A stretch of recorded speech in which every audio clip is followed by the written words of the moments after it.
Tónlistarskólan glæný æfingaaðstaða og upptökustúdíó á Eskifirði. Hér allt sem til þarf til að láta heyra vel í sér og taka það upp í leiðinni og tónlistarfólk í Fjarðabyggð og víðar fagna þessari viðbót. Sturla Már eða Stulli eins og hann oftast kallaður einn af forsprökkum holunar. Ég flutti aftur heim núna fyrir cirka 3 árum síðan og það sem ég eiginlega tók strax eftir var að þetta var eitthvað sem vantaði. Og því ég var sjálfur að alast hérna upp og þá var það nú bara hérna í bílskúr bara eiginlega beint á móti hér sem var sem sagt svona æfingaaðstaða sem var kölluð holan líka. Og sem sagt þar sem sagt voru rosalega margir sem æfðu þar og eru margir sem fóru í gegnum holuna þar sem eru að bara spila tónlist í dag og eru að hafa tekjur af því. En sem sagt því ég flytt heim aftur að þá ekki neitt og í rauninni ekki neitt heldur á hinum stöðunum og þannig að það var ákveðið að fara í þetta verkefni. Þetta var reynda búið að vera svona að gerjast lengi og meðal jafnvel brottfluttra Eskfirðinga sem í tónlist að koma að þessu verkefni hérna. En þá býtur mig ekkert á og ég sef vært og rótt. Ef þú vilt vera hjá mér, þá vil ég vera þér.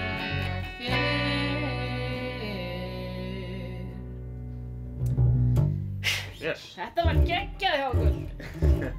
Það var aldrei sniðugt hjá þér að fæða hljómsveit fyrir þig. Já, þegar maður spilar ekki sjálfur á hljóðfæri, þá þarf maður að búa þetta til. Það hefur gengið mjög vel. Svo ég dóttur sem spilar trompet og syngur með okkur líka þegar hún heima, hún í menntaskólanum á Akureyri. Þannig það er bara skemmtilegt. Þið eru bara eins og Von Trapp fjölskyldan næstu í. Já, eitthvað svoleiðis. Aðeins rockari. Heyrðu, segðu mér aðeins frá bandinu ykkar. Þetta nú bara svona fjölskylduband ef má kalla það svoleiðis. Komum hérna saman allavega fyrir jólin og tókum upp 2 jólalög. Það var rosa gaman. Og við erum ekki komið nafn eða hvað? Nei, ekki svona formlega. Nú þurfum við að fara að leggjast í það þegar maður konið í sjónvarpi, sko. Já. En við vorum nú með B46. B46. Af hverju það heimilisfangi? Já.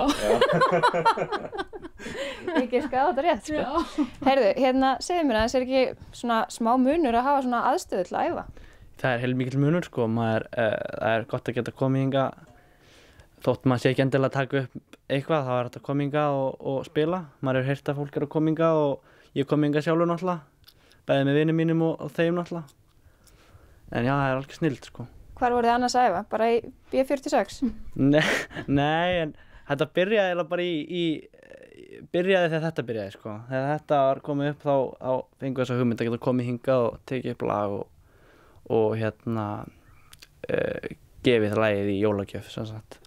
Það ekki hlaupið að því að fjármagna aðstöðu á borð við þessa, en fyrirtæki á svæðinu og uppbyggingarsjóður hafa stutt dyggilega við bakið á holunni sem og árleg tónleikafjáröflun af skemmtilegri gerðinni.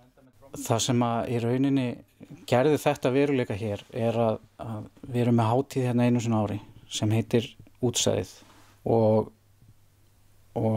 þar koma saman tónlistamenn, bæði brottfluttir Eskfirðingar og síðan svona velvaldir tónlistamenn annars staðar á fjörðunum. Og þeir hafa í rauninni gefið vinnu sína til þess að fjármagna holuna. Já, þið greinilega mætið mikilli velvild með þessa hugmynd. Algjörlega og það bara frábært að fylgjast með því hvað allir eru jákvæðir gagnvart þessu. Hvernig tilfinning það að þetta sé í rauninni svona nokkuð með tilbúið? Ég hugsaði svona pínu bara eftir þetta, bara ef ég hefði vitað hvað þetta væri mikil vinna, sko, hvort ég reynilega myndi gera þetta aftur, sko. En jú, alveg pottþétt, en það alveg geggjað að sjá þetta verða svona, þetta voru tilbúið, sko. Þú ert tónlistarmaður sjálfur. Já. Hvað spilar á eða syngur eða? Ég spila á hljómborð eða píanó og síðan hef ég nú svona eitthvað gert að því að syngja og taka upp og hljóðblanda og svona. Ég svolítið svona allt múlíkt í þessu. Þannig að, já. Ertu búin að taka upp eitthvað sjálfur hérna? Já, ég hef tekið upp hérna sjálfur, ekki mína eigin tónlist, en tónlist eftir aðra hef ég tekið upp hérna. Okay, og hvernig svona upplifunin af því? Það bara frábær.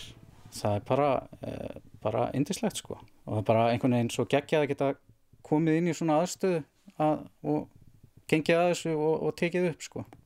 Já, nú hlýtur að vera aðeins auðveldara að vera kannski krakki á Eskifirði og fara glamra eitthvað á gítar og búa til band. Það ætti bara að vera mjög auðvelt og líka ekkert bara á Eskifirði. Ef þú býrð á Norðfirði, Reyðarfirði, Fáskrúðsfirði, Stöðvarfirði, bara hvar sem þú ert skilurðu, þá er náttúrulega bara opið fyrir alla að koma hérna og spila sko. Kostar eitthvað að nota aðstöðuna? Það kostar ekki neitt. Það er í rauninni bara að bóka tíma í gegnum Facebook síðan okkar og já, þannig að hún er aðgengileg öllum. Já, bara mæta og láta í sér heyra. Já, bara byrja að glamra.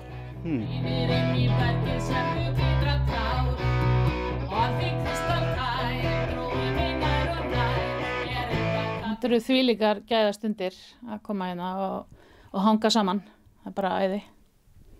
Og þú veist, þeir eru svolítið hefnir að eiga svona töff mömmu. Já, þetta eru forréttindi sko. Það geta ekki allir sagt að mamma er þessi pönkari sko. Þannig að þetta er rosalega gaman.